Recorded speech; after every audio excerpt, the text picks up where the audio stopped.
Canada's First People are beginning to make noise as once again their recognized name in the Canadian government has changed. As a group that was once not allowed to gather and practice their traditions, the people are now proud to let their spirits soar. For Veronica Marlowe, identifying herself as Indigenous is important to her. My name's Veronica. Ganade. I am Indigenous from Northwest Territories, and the reason why I feel that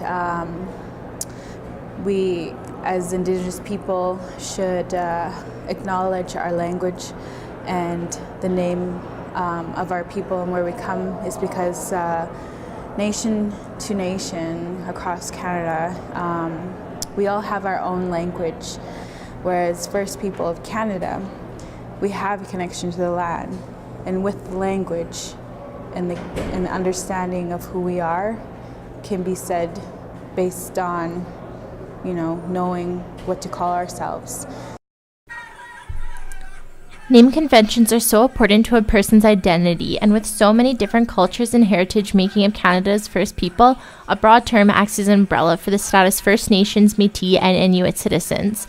As the Canadian government has met with the Chiefs of Canada to further establish a period of reconciliation, the people are able to reconnect with their stolen identity. When Columbus came, he called us Indians, like from India. Originally, we identified ourselves as Natitipi.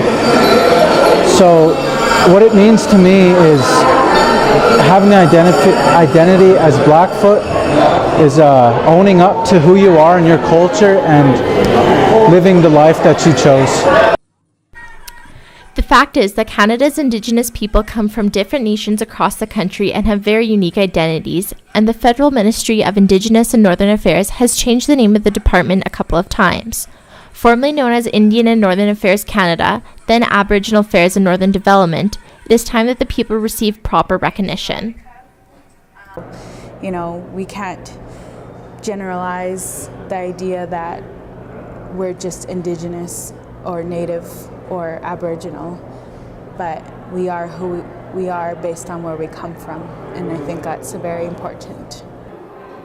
As the Canadian government continues to rectify their relationships with its Indigenous people, it is important that the rest of the country follow suit and respects the proper names and the land of the group that has already been so marginalized throughout history. Until then, the Indigenous people will continue to embrace their individuality and respect their culture. For the Calgary Journal, I'm Melanie Walsh.